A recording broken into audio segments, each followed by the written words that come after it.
My sermon title this morning is, What is Lent?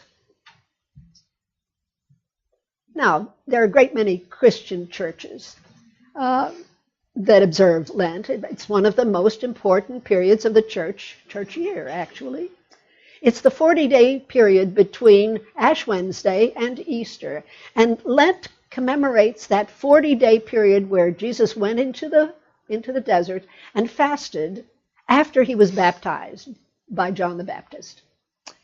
Now, if you observe Lent, usually it means that those 40 days are a time of self-denial, of fasting, and of penitence, actually. You gave something up, you might have denied yourself in some way, you didn't eat certain things that you really enjoyed eating, you maybe stopped an activity that you truly enjoyed.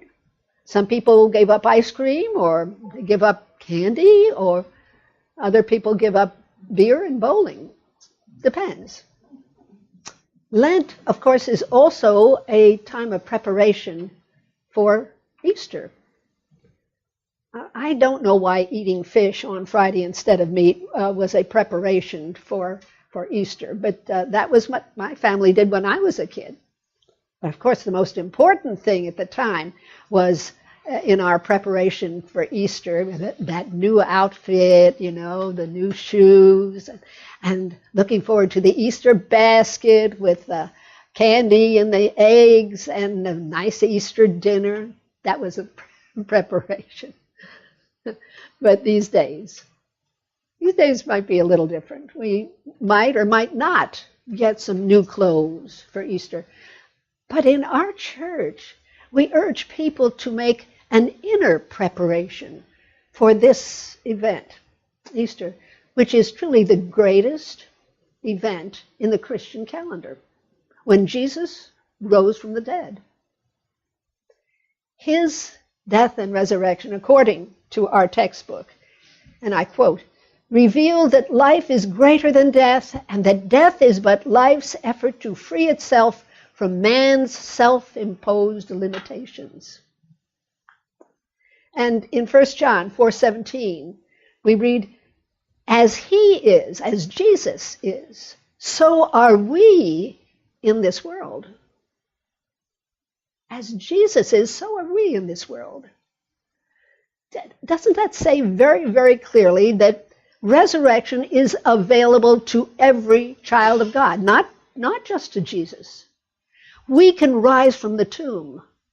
We can rise from the tomb of fear, pain, unhappiness or confusion, anger, self-doubt, lack, shame, resentment, any and every negative or limiting state of mind or affairs. Interestingly enough, the word resurrection doesn't exclusively refer to Jesus' death and return to life. Webster says that it also means bring back into practice or use. Now, we will experience resurrection when we bring back into greater and more deliberate practice or use the most powerful dimension of us. And what is that? Our spiritual dimension, of course.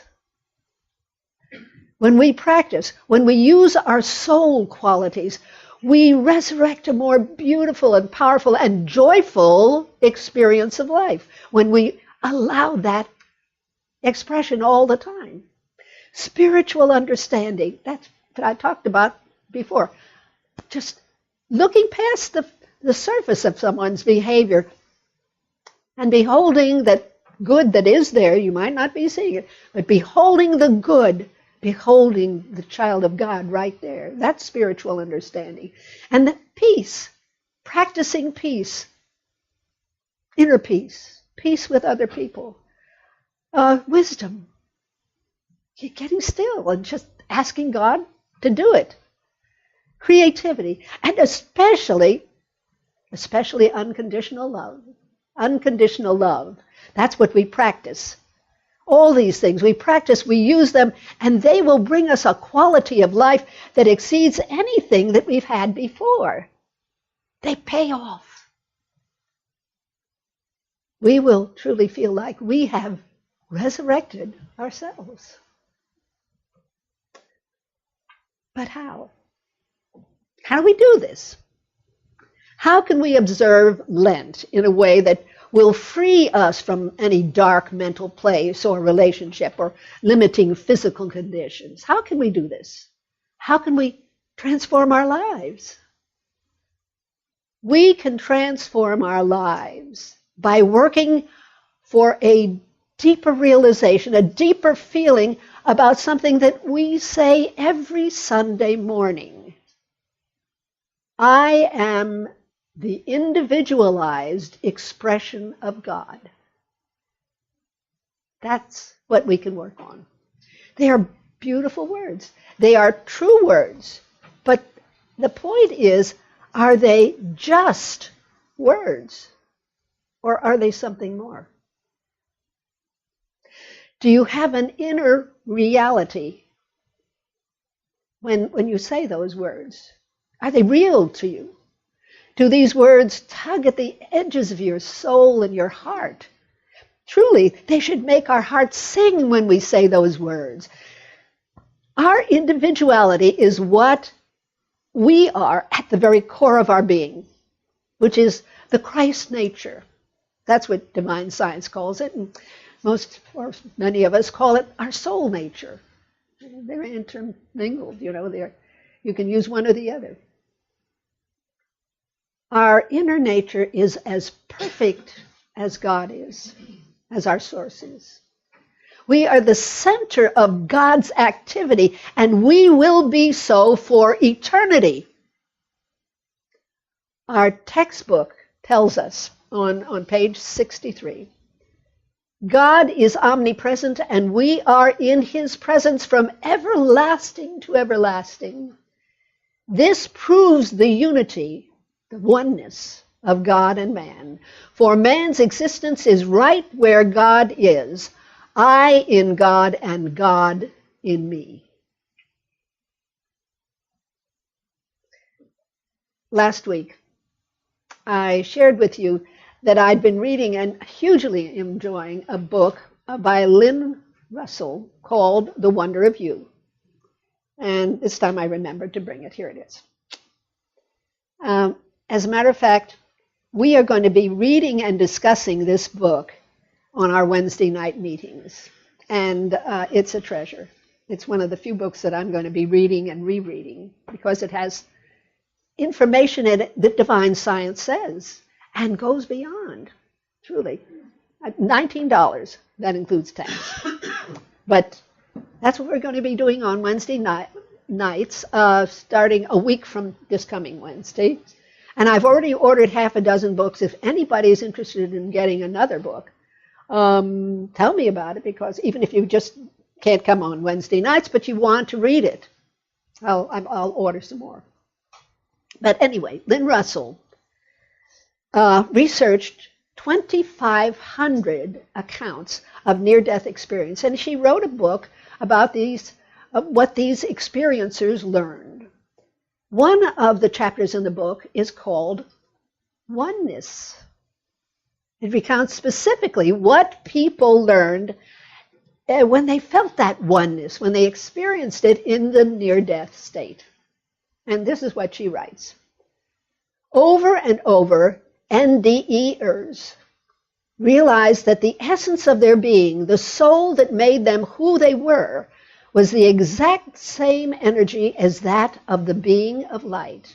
That was her definition of God, being of light.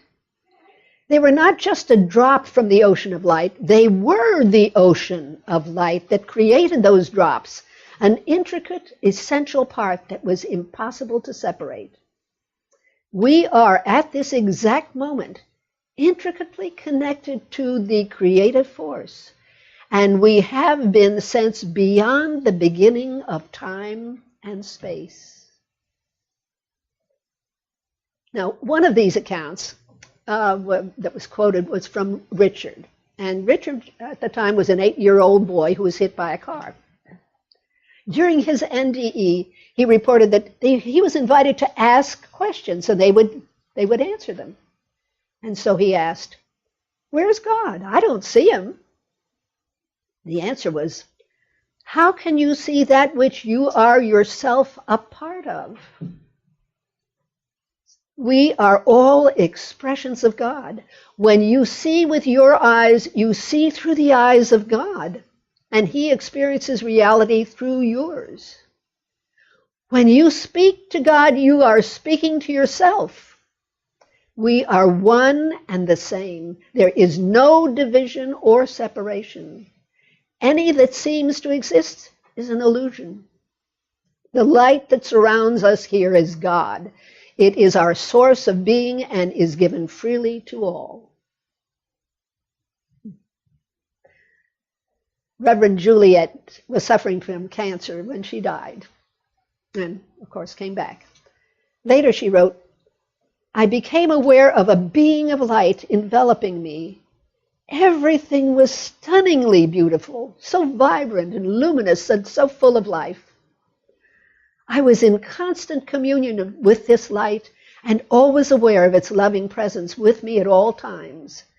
This was a special opportunity experience, being at one with the all, never separate and never at a loss." Now, during her NDE, Juliet could see perfectly, but in her earth life, she was blind. Hafur's explanation of her take on oneness, her experience of oneness, was this: "In that moment, I experienced a feeling of plural unity and understood everything with extreme clarity. We live in a plural unity, or oneness. In other words, our reality is unity in plurality and plurality in unity. I was everything and everything was me, without essential differences other than in temporal appearance. God is in everything and everything in God." That's awesome. Wayne was raised as a Southern Baptist before he was hit when he was pushing a disabled vehicle. His experience was totally different from what he expected based on what he'd been taught. And this is what he said: "This concept of one is so foreign to any description I can give. My previous understanding of one was a single uniqueness. In this case, one is something else. Many being one and one being many, both existing simultaneously in the same time and space." These people had the experience of what for most of us are just words when we recite, "I am the individualized expression of God." They knew it, experienced it. When we say this, what we are really saying is, I am one with God and his whole creation. We are connected. We are inseparable from one another. Now, from time to time, I do a sermon on the law of tithing.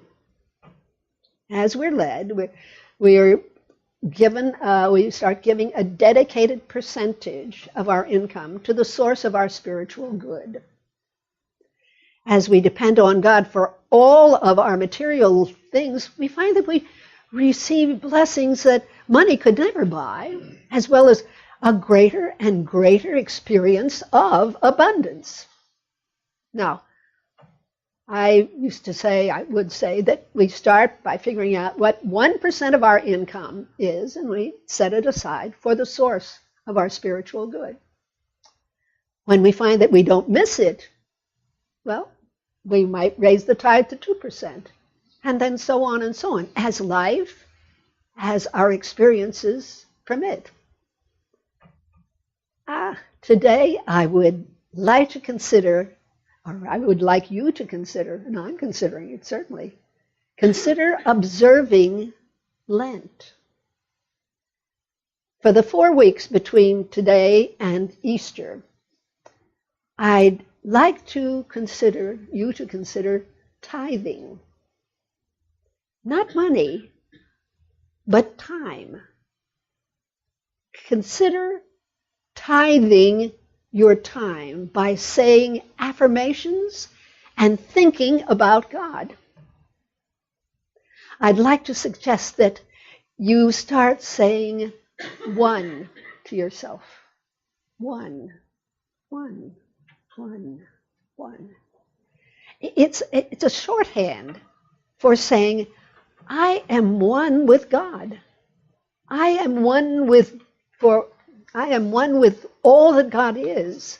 I am His individualized expression. I am part of God. I am part of everything and everyone. I am eternally inseparable from God. There is only oneness. You say one, and it means all this. You don't have to define it each time. You feel it, you know it, and you say it until it becomes a feeling, until it's something that has you taking a deep breath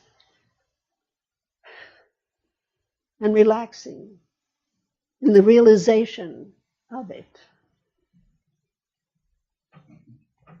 By using this simple affirmation, you're going to be inviting a deeper realization of your infinite connection with God and with everything.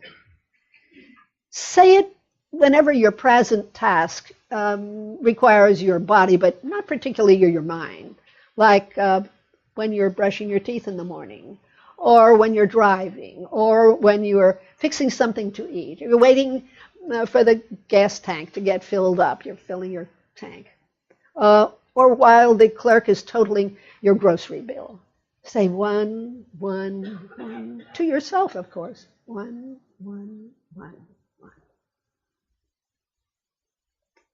This morning, I brought a bunch of little dots. The little dots are reminders.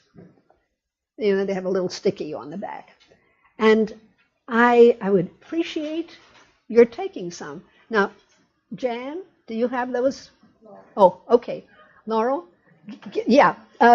Just give a bunch of them to somebody else so we can do this more quickly. Don't try to do it by yourself one by one. That'll take forever. Yeah, just pass them out.